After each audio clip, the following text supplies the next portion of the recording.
Donald Trump is far worse than any mob boss he's ever aspired to be, and we know he does. And I'm going to tell you why in this breaking story here at Occupy Democrats, because it's hard to fathom the level and lack of empathy that this man has for humanity. Because even in the mob, for decades and decades, we would commonly hear, no women and children, no women and children. If you go for a hit, if you go to take someone out, no women and children. Yet in this breaking story, he and his bestest boyfriend, Elon Musk, don't care about the lives of children. And I'm going to show that story to you in just a few seconds. You cannot believe, because the collateral damage of what they started doing 3 months ago is coming home to roost, and kids are going to no longer be around. Show that to you in a second. Take a look at this if you recall Elon and Donnie in the Oval Office. When you look at USAID. So, do you see it as a worthy cause, USAID? I think that there are some worthy things, but overall, if you say what is the bang for the buck, I would say it was not very good.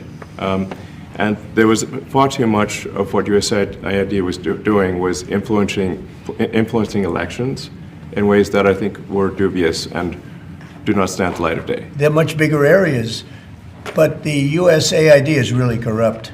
I'll tell you, it's corrupt. It's incompetent, and it's really corrupt. Folks, the attacks by Elon Musk on USAID, Gizmodo said this is the reason they were investigating his Starlink contracts with Ukraine.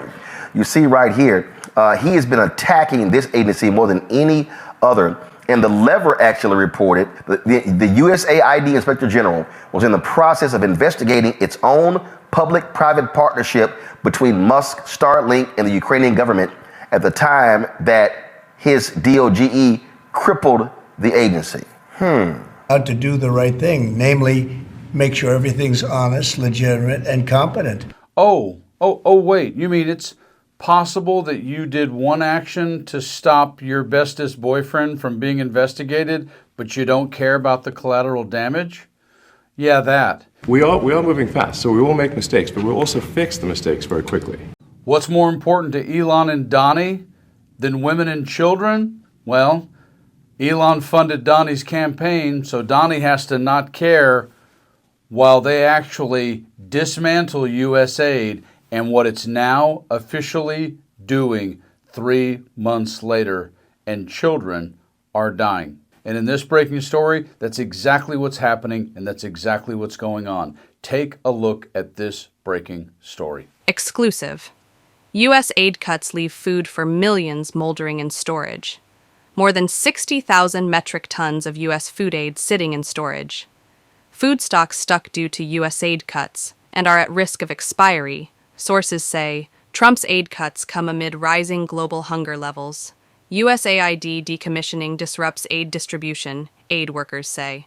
The dismantling of USAID and cuts to humanitarian aid spending by President Donald Trump come as global hunger levels are rising due to conflict and climate change, which are driving more people toward famine, undoing decades of progress. Food rations that could supply 3.5 million people for a month are moldering in warehouses around the world because of U.S. aid cuts and risk becoming unusable, according to 5 people familiar with the situation. The food stocks have been stuck inside 4 U.S. government warehouses since the Trump administration's decision in January to cut global aid programs, according to 3 people who previously worked at the U.S. Agency for International Development and 2 sources from other aid organizations. According to the World Food Program, 343 million people are facing acute levels of food insecurity worldwide. Of those, 1.9 million people are gripped by catastrophic hunger and on the brink of famine. Most of them are in Gaza and Sudan, but also in pockets of South Sudan, Haiti, and Mali. A spokesperson for the State Department, which oversees USAID, said USAID is continuously consulting with partners on where to best distribute commodities at USAID prepositioning warehouses for use in emergency programs ahead of their expiration dates, the spokesperson said. Some stocks that are due to expire as early as July are likely to be destroyed, either by incineration, using them as animal feed, or disposing of them in other ways, 2 of the sources said. The warehouses, which are run by USAID's Bureau for Humanitarian Assistance, BHA, contain between 60,000 to 66,000 metric tons of food, sourced from American farmers and manufacturers, the 5 people said. An undated inventory list for the warehouses, which are located in Djibouti, South Africa, Dubai, and Houston, stated that they contained more than 66,000 tons of commodities, including high-energy biscuits, vegetable oil, and fortified grains. Those supplies are valued at over $98 million, according to the document reviewed by Reuters, which was shared by an aid official and verified by a U.S. government source as up to date. That food could feed over 1 million people for 3 months, or the entire population of Gaza for a month and a half, according to a Reuters analysis using figures from the World Food Program, the world's largest humanitarian agency. The United States is the world's largest humanitarian aid donor, amounting to at least 38% of all contributions recorded by the United Nations. It disbursed $61 billion in foreign assistance last year, just over half of it via USAID. Navin Salem, the founder of Adija, a U.S.-based manufacturer of Plumpy Nut, said termination of transportation contracts by USAID had created a massive backlog that had forced the firm to hire an additional warehouse to store its own production. The resulting stockpile of 5,000 tons, worth $13 million, could feed more than 484,000 children, she said. Salem said that email exchanges with Lewin have left her hopeful that a way will be found soon to get her product to the desperate children who need it. She said the impact of global shortages of therapeutic foods due to the disruption to U.S. aid flows is difficult to measure, particularly in places where aid programs no longer operate. What we do know, though, is that if a child's in an inpatient stabilization center and they're no longer able to access treatment, more than 60% of those children are at risk of dying very quickly, she said. Cuts causing chaos. The Bureau for Humanitarian Affairs, which coordinates the U.S. government's aid efforts overseas, was plunged into chaos by the Trump administration's cutbacks, the 5 sources said. The Bureau's staff were among thousands of USAID employees put on administrative leave pending their terminations. While some staff were brought back to work until their severance dates, aid administration has not recovered.